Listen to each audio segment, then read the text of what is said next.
Music. The 42nd floor was silent, except for the hum of city lights bleeding through floor-to-ceiling windows. Celeste Hawthorne sat alone at the mahogany table, her slender fingers hovering over a chessboard that had stumped her for an hour. 35. Sharp-featured blonde hair pulled into a low bun. She looked like power itself dressed down after midnight. The door opened. A man in a gray custodian's uniform stepped in, pushing a cleaning cart. He paused. "Sorry, ma'am. Didn't know anyone was still here." She didn't look up. "Do you play chess?" He glanced at the board. "A little." She smiled cold. "Testing. Beat me in this position. I'll kiss you right now." He stepped closer, studied the pieces, moved once, twice, 3 times. Checkmate. The word hung in the air like smoke. Celeste's hand froze over her fallen king. Her heartbeat was the only sound left in the room. 2 people, 2 worlds, same city, same building, but they'd never touched until tonight. Celeste Hawthorne wasn't born into power. She earned it, clawed it, built it from her father's failing pharmaceutical company into a global empire. She'd been a math prodigy at 7, competing in junior chess tournaments by 9. Her father taught her the game in their basement, the only place he wasn't dying. On the board, "Celeste," he'd say, moving her queen with trembling hands. "You see yourself." After he lost his battle with cancer when she was 23, she lost her anchor. Work became oxygen. She expanded operations into 12 countries, crushed hostile takeovers, turned rivals into footnotes. The press called her ruthless. She called it survival. Men came and went. They loved her resume, her penthouse, her last name. None loved her. She stopped trying. Every relationship ended the same way. Disappointment, dressed in apologies. The last one, Marcus, a venture capitalist who proposed at a charity gala, left her 3 weeks later for someone warmer, more available, his words.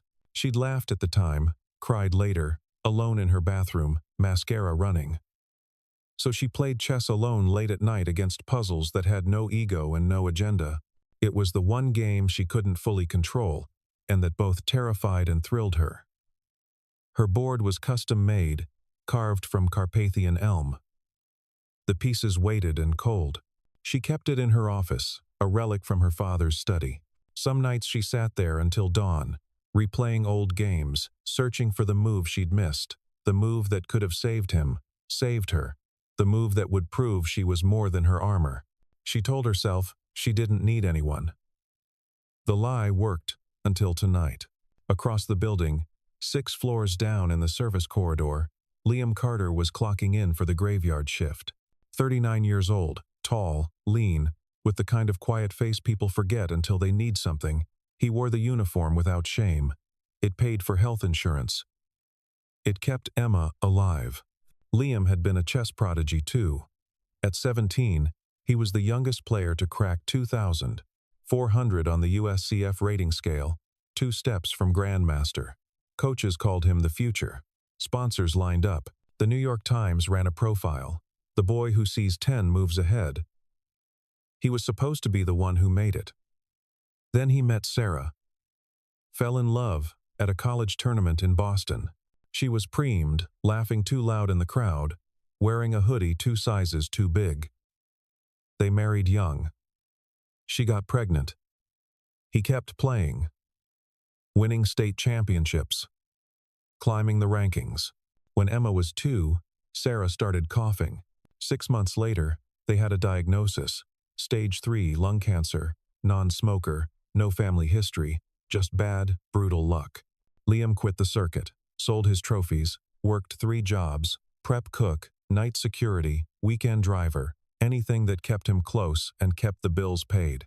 Sarah fought for 4 years. Chemo, radiation, clinical trials that promised hope and delivered agony. She died on a Tuesday in March, holding his hand, whispering, "Take care of our girl." Emma was 6. Now she's 8. Chronic asthma triggered by stress, cold air, sometimes nothing at all. The emergency inhaler lived in Liam's pocket. The nebulizer sat on their kitchen counter like a third family member.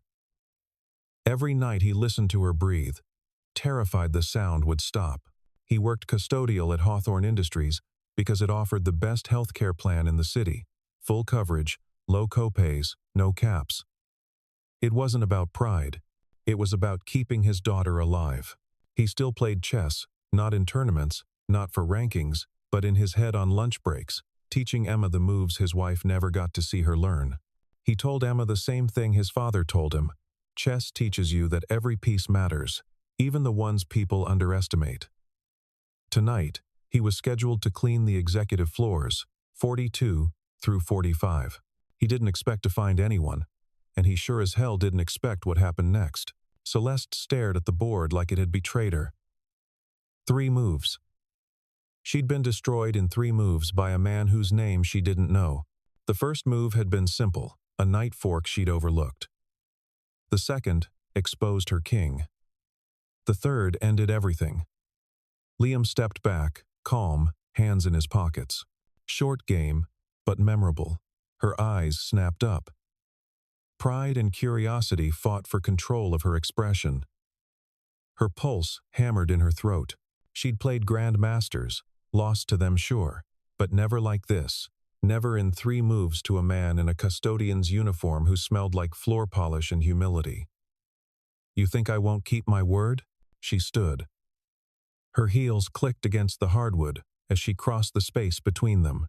She was smaller than he expected, 5'6" in shoes, maybe less. But the way she moved made her seem taller, dangerous.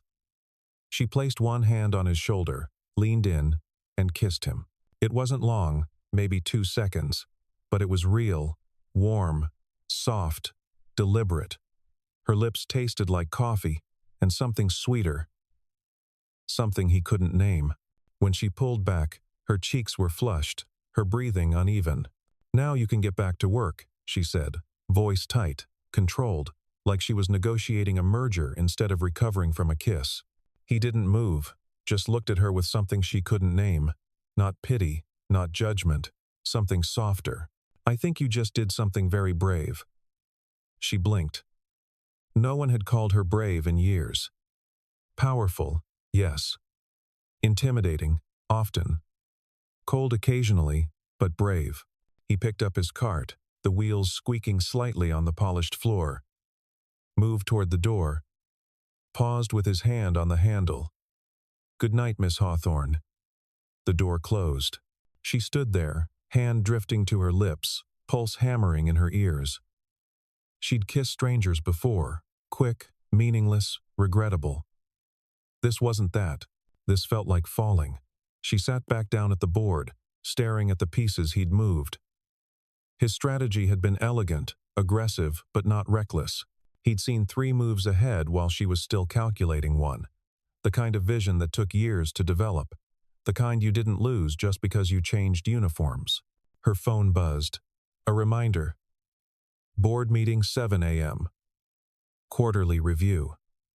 She ignored it, picked up her fallen king, turned it over in her hand. For the first time in years, Celeste Hawthorne didn't care about tomorrow. She only cared about the man who just walked out and why her hands were still shaking. By morning, curiosity had turned into obsession. Celeste pulled his employee file before her first meeting. Coffee going cold on her desk. Name, Liam Carter. Age 39. Department facilities. Hire date 11 months ago. Background check clean. Emergency contact, Emma Carter, daughter. Age 8. Then she saw it, under previous employment. Professional chess player, USCF, peak rating, 2,437. Her coffee went cold in her hand, 2,437. That was 2 steps from Grandmaster. That was national tournament level. That was the kind of rating you didn't stumble into. You bled for it. She opened a new browser tab, searched his name, found old tournament records, a profile on chess.com that hadn't been updated since 2015, A grainy photo from a junior championship in 2003. He'd been 17, holding a trophy nearly as tall as he was, smiling like the world belonged to him. Then nothing. No tournament entries after 2015, no rankings, no updates, just silence. She kept digging, found an obituary. Sarah Ann Carter, beloved wife and mother, lost her courageous battle with cancer on the 14th of March 2017. She is survived by her husband Liam and daughter Emma. Her chest tightened. Widowed, single father. Daughter with chronic asthma. She clicked another link, a local news article from 6 years ago. Rising chess star drops out of tournament to care for ailing wife. There was a photo, Liam, younger, thinner, standing outside a hospital holding a toddler. Celeste closed the laptop. Shame crept up her spine, hot and unfamiliar. She'd mocked him, challenged him like he was some toy, some amusing distraction in her evening. She hadn't seen him, really seen him. She stood, paced her office, heels sinking into thick carpet, looked out over the city she'd conquered, and felt for the first time, in a decade small. That afternoon, she found herself walking through the lower floors, told herself it was a routine inspection. It wasn't. She never did routine inspections. She found him in the break room on 38, showing a security guard named Marcus how to set up a queen's gambit on a travel chessboard. The guard was leaning in, fascinated, taking notes on a napkin. Liam was patient, sketching moves, explaining tempo and control like he was teaching a master class. Not killing time on a lunch break. He looked up, saw her, smiled, not mocking, not surprised, just warm. "Miss Hawthorne." She nodded, kept walking. Heart pounding against her ribs like it was trying to escape. But she knew with absolute certainty that she was in trouble. It happened 3 nights later, just past 11. Celeste was leaving late again. Heels echoing through the parking garage, keys in hand. When she heard the scream, high-pitched, desperate. A child. She ran, found Liam on his knees beside a small girl, slumped against a concrete pillar. The child's lips were blue, her chest heaving in shallow, desperate gasps that sounded like tearing paper. An inhaler lay useless on the ground beside them, empty. "Emma, baby, stay with me. Breathe, sweetheart. Just breathe." Celeste didn't think. She dropped her bag, pulled out her phone, dialed 911. Her voice came out sharp, commanding. "This is Celeste Hawthorne, CEO of Hawthorne Industries. I need an ambulance at 550 Clark Street, sublevel 2, northwest corner. Child in severe respiratory distress. I'm authorizing use of our rooftop helipad for emergency medical transport if needed," the operator confirmed. Celeste knelt beside them, skirt splitting slightly at the seam. She didn't care. Help's coming. What does she need? Nebulizer. Hospital. She needs. His voice cracked, broke, reformed. She needs to get to a hospital now. Celeste pulled off her coat, a $1,200 Burberry trench, and wrapped it around Emma's shaking shoulders. "Stay calm. Breathe with me, sweetheart. In through your nose, that's it, out through your mouth. You're doing so good." Emma's eyes fluttered open, unfocused, terrified. Celeste kept talking, kept her voice steady, even as fear clawed at her throat. She'd negotiated billion-dollar deals without breaking a sweat. But watching this little girl struggle to breathe cracked something inside her she didn't know existed. The ambulance arrived in 4 minutes. Paramedics loaded Emma onto a gurney, started oxygen, IV monitoring. Liam climbed in beside her, his face pale, his hands gripping hers like she might disappear if he let go. Before the doors closed, he looked back at Celeste, eyes red, voice raw. "Thank you." She nodded, couldn't speak, didn't trust her voice. The ambulance pulled away, sirens wailing into the night. Celeste stood there in the fluorescent garage light, shaking, her coat gone, her blouse wrinkled, mascara probably smudged. She'd faced boardrooms full of hostile investors without flinching. but watching that little girl struggle to breathe had destroyed her. She didn't go home.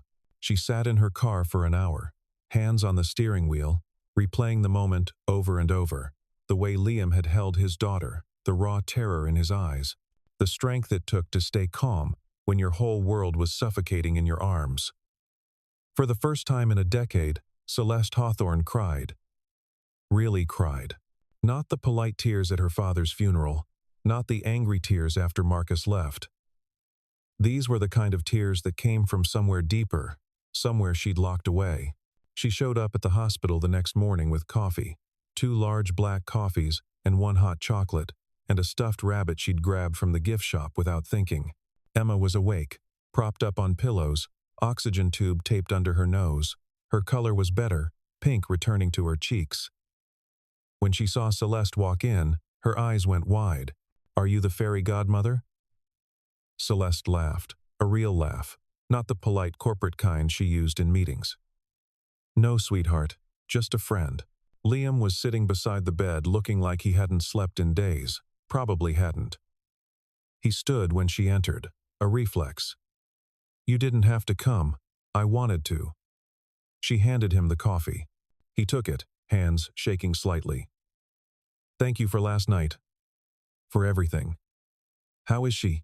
"Better. They want to keep her 1 more night, make sure the steroids are working." Emma reached for the rabbit. Celeste handed it to her. The girl hugged it tight, smiled. "What's her name?" "I don't know. What do you think it should be? Queenie, because you're like a queen." Celeste's throat tightened. "Queenie, it is." She stayed for an hour, brought Emma a book, The Queen's Gambit by Walter Tevis, and read the first chapter aloud. Emma asked questions. Celeste answered, making up voices for the characters, getting lost in the story. Liam watched from the chair, something soft crossing his face. Over the next 2 weeks, she came back.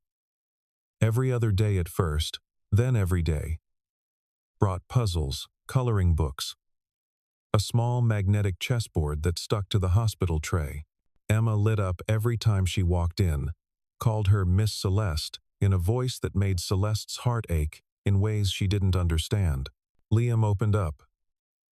Told her about Sarah, about the years of treatment, the hope that turned into grief, about working nights so he could be there when Emma got home from school, about lying awake listening to her breathe, terrified of silence, about selling his trophies to pay for medications the insurance wouldn't cover, about teaching Emma chess because it was the only thing he had left of the person he used to be.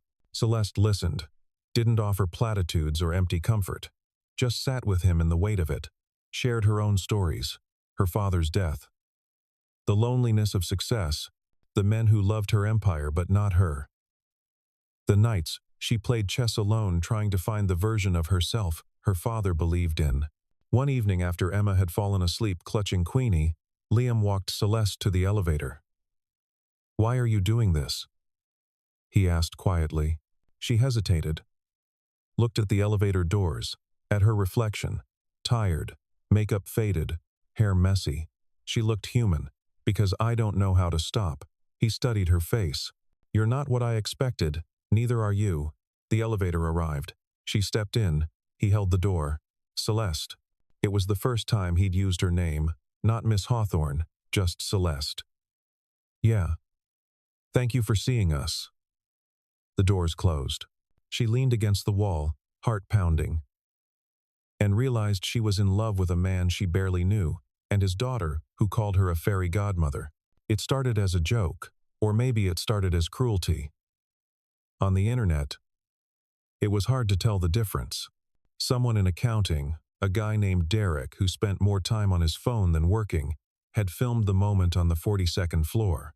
He'd been walking by, seen the CEO through the glass, thought it would be funny. Celeste's voice, clear and sharp, through his phone's microphone. "Beat me in chess. I'll kiss you right now." The checkmate. The kiss. 18 seconds of footage that would change everything. He posted it to the company Slack as a joke. "CEOs got game LOL. It spread. First through the company. Then someone shared it on Twitter. then TikTok, then Instagram, Facebook, Reddit, everywhere. CEO kisses janitor trended globally within 12 hours. The comments ranged from romantic to vicious. This is what equality looks like. She's mocking him. This is humiliation porn. Staged PR stunt. No way that's real. She's going to fire him now. Watch. Classic power move. Imagine being so powerful you can kiss whoever you want. Imagine being so desperate you kiss the janitor. The board called an emergency meeting. Shareholders sent emails demanding explanations. The PR team was in full crisis mode, drafting statements, preparing responses. The media camped outside the building. Reporters shouted questions at every employee who walked out. Celeste sat in her office, staring at her phone, watching the video loop. She looked arrogant in it, mocking, everything she'd been trying not to be. The comments cut deeper than she expected. She'd been called worse things, but seeing it, seeing herself through their eyes, hurt. Her assistant buzzed in. "Miss Hawthorne, the board is waiting. They want a statement before market close. Tell them I'm handling it." But she wasn't. She was spiraling. That evening, she found Liam in the break room on 6. He was alone, packing his things into a cardboard box. His uniform was folded on the chair. He was wearing jeans and a faded Radiohead t-shirt. "Are you quitting?" she asked from the doorway. He looked up, no anger in his face, just exhaustion. "Isn't that what you want?" "What? No. You think I leaked that video? You think I'm using you? Trying to get a payout? Maybe a settlement?" Her voice went cold, defensive. "Did you?" He stood, walked to the door, stopped inches from her. She could smell soap and tiredness. "You beat everyone, Celeste. Every competitor, every challenge, every person who gets close. But you can't beat your own pride." He walked past her, down the hallway, disappeared into the stairwell. She stood there alone in the fluorescent light, her reflection staring back from the vending machine glass. He was right. She'd built walls so high she couldn't see over them anymore. And now she'd lost the one person who'd made her want to try. Liam's phone rang at 2:17 a.m. on a Thursday. He was already awake. He'd been awake since midnight, watching Emma sleep, listening to the slight wheeze in her breathing that meant trouble was coming. At 2:15, she woke up gasping. He grabbed the inhaler, tried twice. Nothing. She was getting worse, lips turning blue, panic in her eyes. He called 911, scooped her up, ran to the car. No time to wait. Drove toward Mercy General. Running 2 red lights. Not caring. Halfway there, his phone buzzed, a notification from the insurance app. Coverage suspended pending administrative review. Estimated resolution, 5 to 7 business days. Panic turned his blood to ice. The hospital wouldn't treat her without insurance. He'd been through this before. They'd stabilize her. But anything beyond that required payment up front. Payment he didn't have. The medical bills from Sarah's treatments had bankrupted him. He was still paying them off. He pulled into the ER bay, carried Emma inside. The intake nurse took one look and called for a doctor. They got her on oxygen, started an IV, but when Liam tried to check her in, the system flagged his account. "Sir, your insurance shows as inactive. We'll need payment information before we can admit her. She can't breathe." "I understand, sir." But he pulled out his phone with shaking hands, called the one person he shouldn't have, the person he'd walked away from 2 days ago. Celeste picked up on the first ring. "Liam. Emma. Hospital. Insurance is down. I don't know what to." "Which hospital?" "Mercy General." "I'm coming." 10 minutes. She arrived in 8. No makeup, hair loose and wild, wearing gray sweatpants and an oversized Columbia hoodie. She looked 19. She looked terrified. She found him in the ER waiting room, head in his hands, Emma on a gurney beside him, oxygen mask strapped to her small face. Celeste didn't say anything, just sat beside him, took his hand. He looked at her, eyes red, face hollowed out. "I'm sorry. I shouldn't have called. I didn't know who else. I'm glad you did. They won't admit her until the insurance clears. They said it could be hours, maybe days, and she needs treatment now." Celeste stood, walked to the nurse's station, spoke to the charge nurse in a voice that could cut glass. The nurse made a call. An administrator appeared. Celeste spoke again, quieter this time, but with absolute authority. 10 minutes later, Emma was in a private room, nebulizer running, pediatric pulmonologist on the way, IV fluids, steroids, everything she needed. Liam found Celeste in the hallway outside the room, leaning against the wall, eyes closed. "What did you do?" "I told them I'd personally cover all costs, and that if they delayed treatment one more second, I'd have my lawyers here before sunrise." He laughed, exhausted, relieved, broken. "You can't do that. I just did." He pulled her into a hug.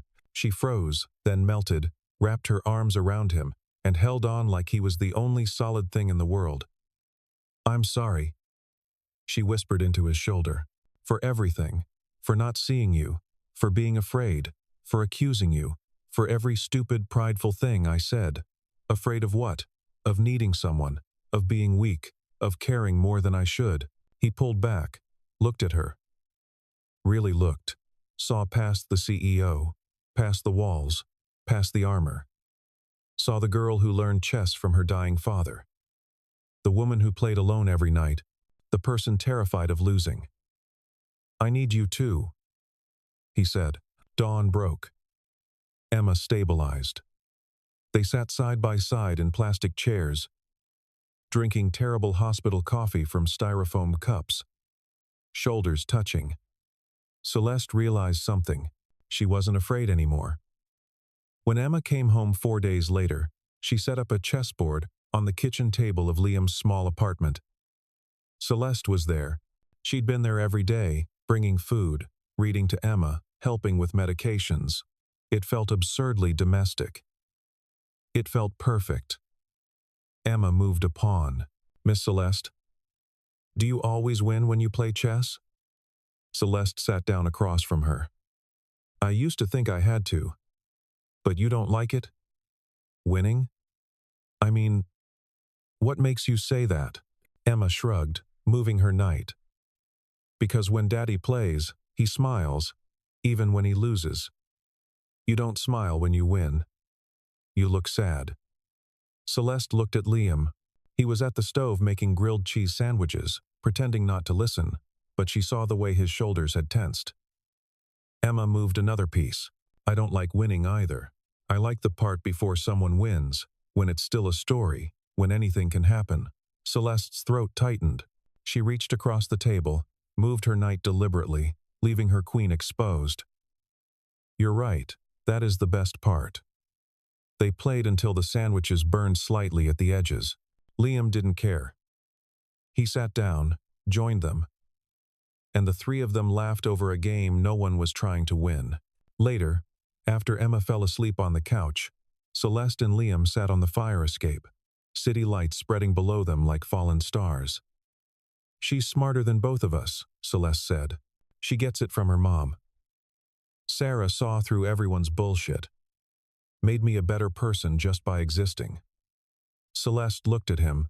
"I want to do something for kids like Emma, kids who love the game but can't afford lessons, can't afford equipment, kids whose parents work 3 jobs and still can't make rent.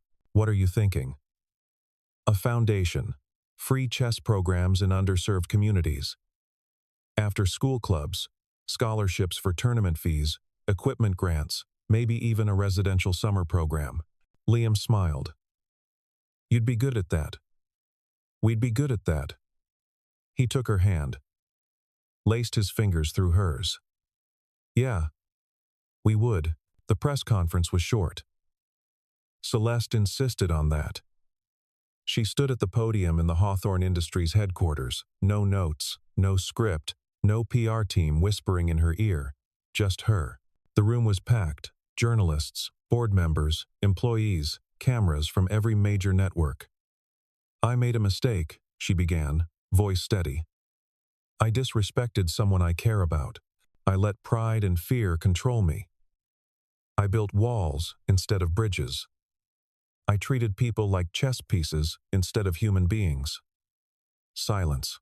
I'm stepping down as CEO of Hawthorne Industries, effective immediately.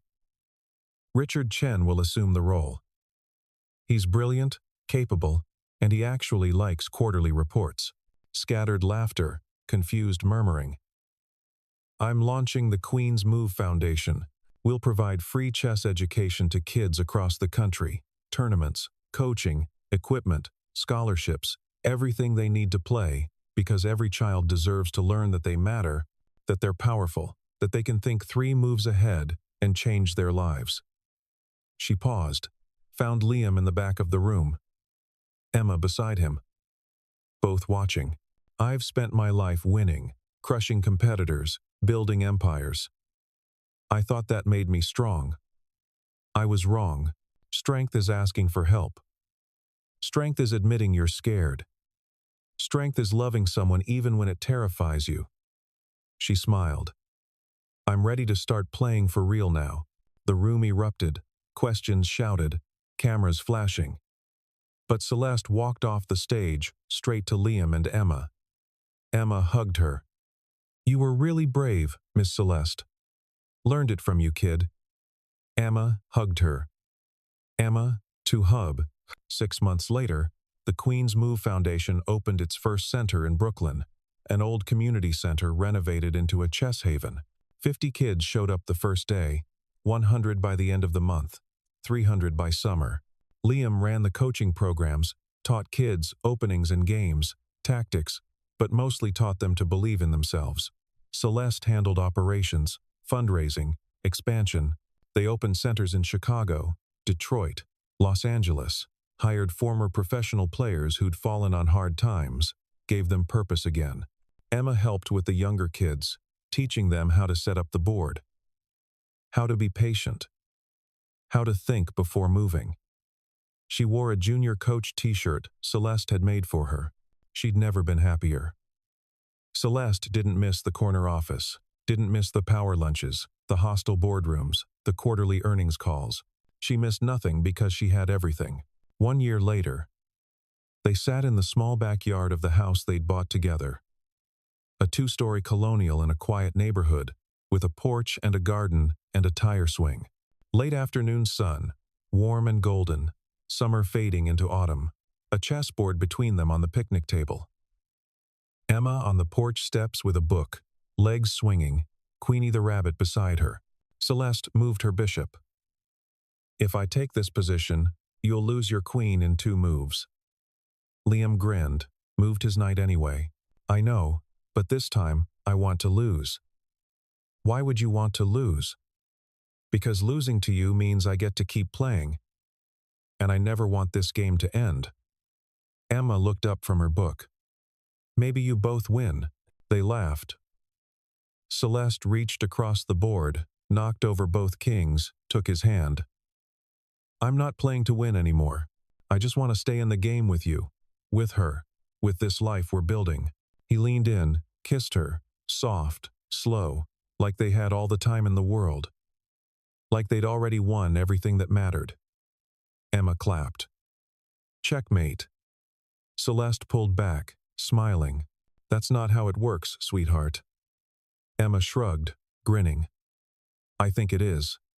When 2 people love each other, they both win. That's checkmate, the good kind. Liam looked at Celeste. She looked at him. And in that moment, surrounded by imperfect happiness and second chances, they both knew Emma was right. Checkmate of hearts.